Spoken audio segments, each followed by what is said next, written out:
안녕하세요. 오늘도 찾아주셔서 감사합니다. 여기 오랜 연애 끝에 결혼한 사내와 행복하게 살며 자식을 키우는데, 그리고 내조에만 전념했던 아주머니가 있습니다. 자녀를 키우느라 자기 자신은 가꾸지 못했는데 아주 갑작스럽게 이혼 통보를 받아 큰 충격을 얻었지만 끝내 고통을 이겨내고 새로운 삶을 살고 있는 권미경 아주머니의 이야기를 들려드립니다. 과연 아주머니는 어떤 이유 때문에 이렇게 되신 걸까요? 사연 들으시고 댓글로 여러분의 생각도 꼭 나눠주세요. 구독과 좋아요, 그리고 알림 설정을 눌러주시면 앞으로 올라올 이야기들도 가장 먼저 보실 수 있습니다. 그럼 지금부터 그 안타까운 사연을 만나보겠습니다. 안녕하세요.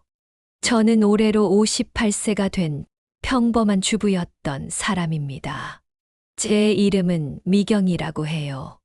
평생을 가정과 아이들, 그리고 남편을 위해 살아왔다고 자부했는데 그 과정에서 제 자신을 잃어버린 채 살고 있었다는 걸 이제야 깨달았어요. 오늘 제 이야기를 들려드릴게요. 긴 시간 동안 마음속에 담아두었던 이야기라 조금 길 수도 있어요. 30년 전 나는 대학 캠퍼스에서 그를 처음 만났습니다. 그때 나는 아직도 나만의 세계에 갇혀있던 학생이었고 자아를 찾고 있었던 시점이었습니다. 대학 생활은 내게 자유로움과 새로운 사람들과의 만남을 선물해 주었죠. 그 중에서도 그의 모습은 특히 나에게 큰 영향을 주었어요. 그날 나는 도서관 앞 벤치에서 친구와 웃고 떠들고 있었고 그의 모습은 그렇게 한순간에 내 시선을 사로잡았습니다. 그는 조용히 다가왔고 내가 앉아있는 벤치 옆에 앉으면서 자연스럽게 말을 걸었습니다. 책 좋아해? 그의 목소리는 그리 크지 않았고 다정하면서도 신중한 어조였죠. 그 말 한마디가 나를 놀라게 했어요. 누구든 다가오면 간단히 안녕하세요 정도는 했을 법하지만 그는 나의 관심사를 진심으로 묻고 있었어요. 처음 만난 사람의 질문에 이렇게까지 신경을 쓸 수 있을까? 그 작은 관심에서 나는 그에게 특별한 무언가를 느꼈습니다. 그의 대답은 언제나 겸손했으며 대화의 흐름을 끊지 않으려고 노력했습니다. 그는 내게 자연스럽게 물어보았고 나도 그에게 대답하면서 점차 그와의 대화가 깊어지기 시작했습니다.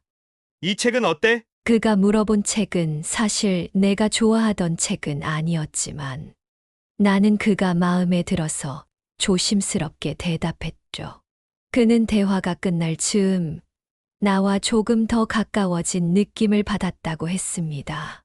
그 대화가 끝난 후 그가 자리를 떠나면서 나에게 건넨 한마디, 언젠가 또 이야기해요 라는 말이 내 마음속에 남았습니다. 다음 날 나는 그를 다시 만나고 싶어 했지만 그와의 만남은 우연처럼 일어났습니다. 그는 자주 보지 못할까봐 아쉬워하며 웃었고 우리는 이후에도 자주 만나게 되었습니다. 대화가 길어질수록 나는 그에게서 특유의 진지함과 배려를 느낄 수 있었어요. 그와 있을 때 나는 나 자신을 솔직하게 표현할 수 있었고 그도 나를 이해하려는 모습이 너무나도 고마웠습니다. 우리는 점차적으로 관계가 발전하며 데이트를 하게 되었습니다. 작은 카페에서의 대화, 도서관에서 함께 공부하기, 영화관에서 손을 잡고 영화를 보는 순간들. 그 모든 순간은 나에게 소중한 기억으로 남았습니다. 나는 그와 함께 있을 때마다 행복했고, 그는 나에게 삶의 의미가 되어 주었어요. 첫 만남이었지만 그와의 대화 속에서 나는 그가 내 인생의 중요한 사람으로 자리 잡을 것임을 직감할 수 있었습니다. 몇 년 후 우리는 결혼을 결심했습니다. 그때 나는 그가 내 인생의 짝이라는 확신을 가졌어요. 결혼은 단지 사랑만으로 되는 것이 아니라는 걸 알았지만 그와 함께라면 어떤 어려움도 극복할 수 있을 것 같았습니다. 결혼식은 간소하게 진행됐고 우리는 이제 서로의 삶의 동반자가 되었습니다. 결혼 후 우리는 새롭게 시작하는 가정을 꾸리기 위해 함께 열심히 노력했죠. 처음에는 서로가 서로를 아끼고 사랑했지만 시간이 지나면서 우리의 삶은 조금씩 달라졌습니다.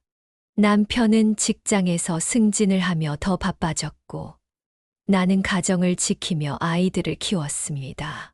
처음에는 그가 가정에 신경을 쓰지 않는다고 느껴졌지만 시간이 지날수록 그의 바쁜 일정을 이해하려고 노력했어요. 그는 여전히 나를 사랑한다고 말했지만 그의 행동은 내가 생각한 것과는 달리 점점 더 멀어져 갔습니다. 나도 모르게 내 마음 속에 불안감이 자꾸 쌓여갔습니다. 아이들이 자라면서 나는 더욱 집안일과 가사에 몰두하게 되었고 남편은 점점 더 일에 몰입했습니다. 우리의 삶은 너무나 평범하고 안정적이었지만 그 평화로움 속에서 나는 내 자신을 잃어갔습니다. 남편이 성공적으로 회사에서 올라가며 우리 가족의 안정적인 삶을 보장해 주었지만 나는 점차적으로 나의 존재감을 잃고 말았어요. 아이들이 성인이 되고 하나둘씩 독립하면서 나는 점점 더 외로움을 느끼기 시작했습니다. 남편은 여전히 바쁜 일정을 소화하며 집에 돌아오면 나와는 대화를 나누지 않았습니다. 그는 잠시 쉬고 나면 다시 회사로 떠나야 했고 나는 그렇게 그를 바라보며 홀로 시간을 보내고 있었습니다. 처음에는 나도 그를 이해하려고 했지만 어느 순간부터는 그가 왜 이렇게 바쁜지, 정말 나를 사랑하고 있는지 의문을 품게 되었습니다. 이러한 불안감은 결국 내 의심으로 이어졌습니다. 그가 자주 출장 간다고 말하고 늦게 퇴근하는 일이 많아졌을 때 나는 우연히 친구에게서 들은 이야기가 떠올랐습니다. 네 남편이 회사에서 그 여자랑 좀 각별하다는 소문이 있어. 그 말은 내 마음을 갈라놓는 충격이었고 나는 그 순간부터 모든 것을 의심하기 시작했습니다. 그가 변하고 있다는 확신은 점점 더 커졌고 나는 점점 더 불안해지며 그를 지켜보게 되었습니다. 그의 변화를 의식하게 되면서 나는 더 이상 그를 믿을 수 없게 되었습니다. 나는 점점 더 의심스러운 눈길로 그를 바라보았고 그가 하는 행동 하나하나가 내 마음을 흔들었습니다. 그가 집에 오지 않을 때 나는 그가 무엇을 하고 있는지, 어디에 있는지를 알고 싶었습니다.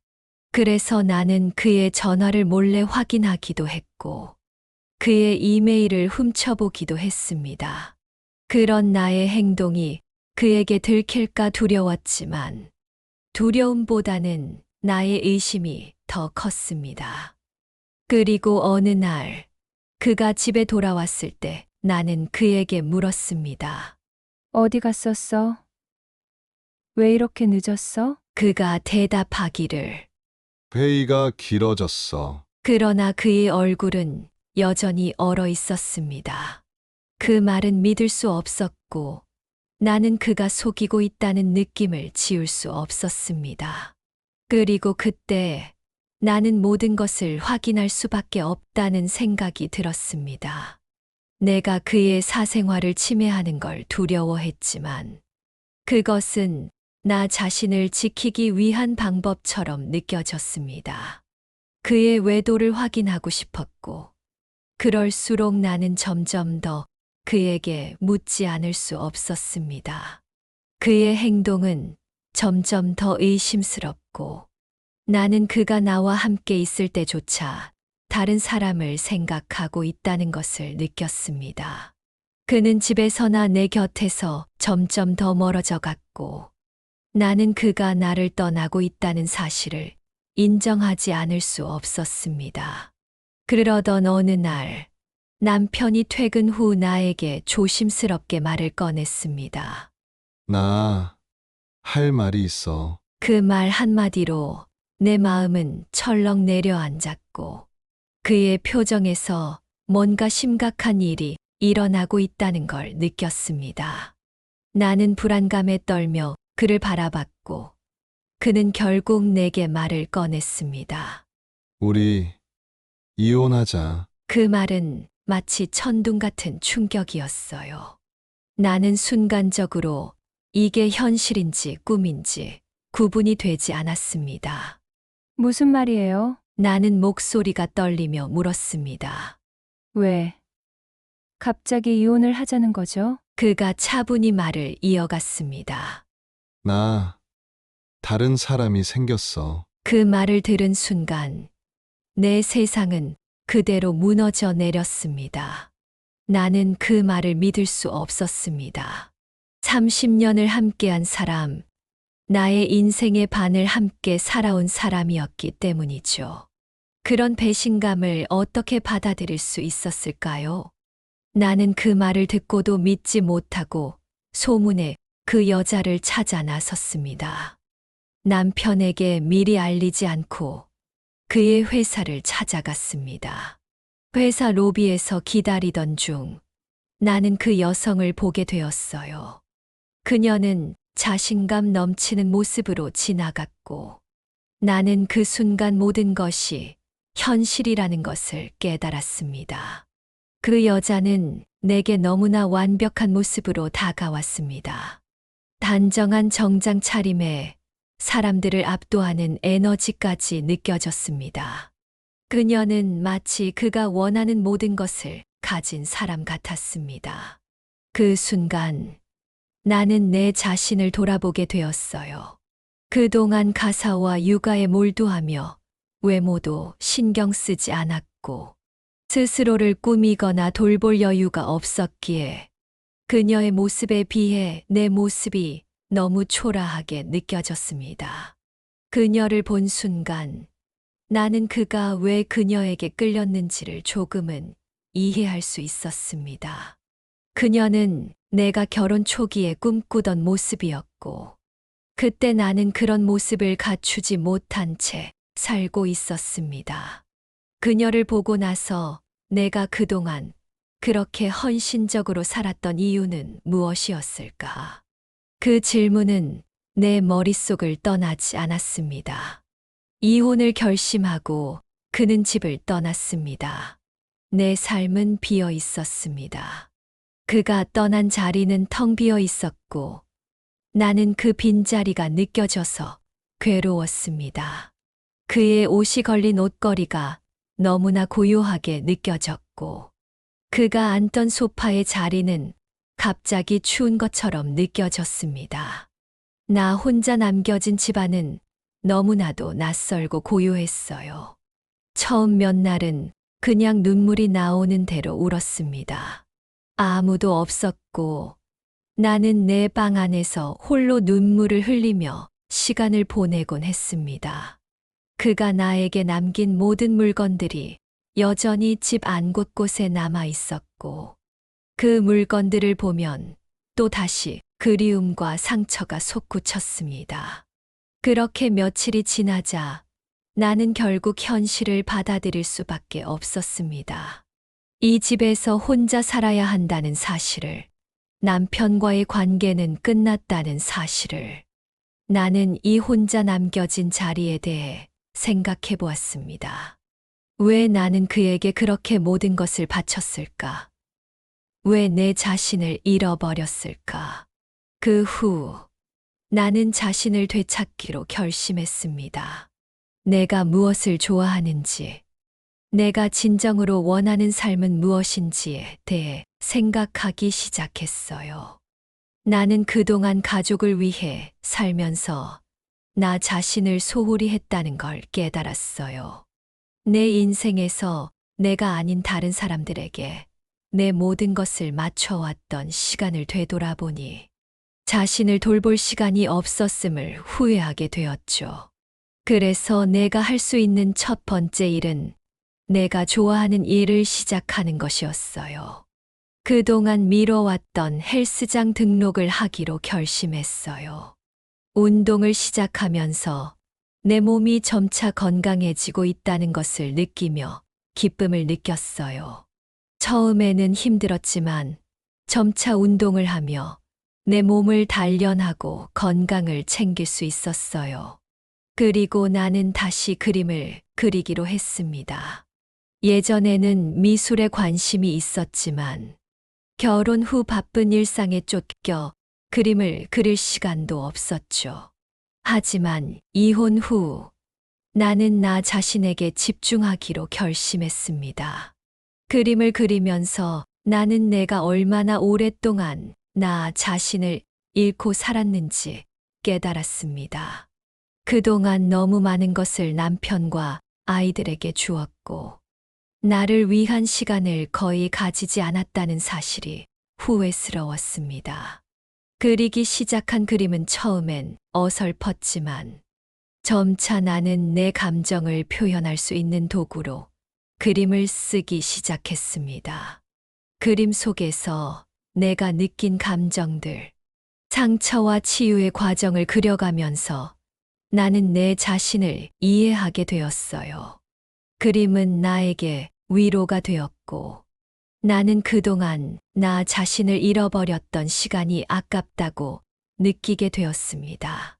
시간이 지나면서 나는 다른 사람들과의 만남도 시작했어요. 어느 날 내가 참석한 그림 모임에서 한 남자를 만났습니다.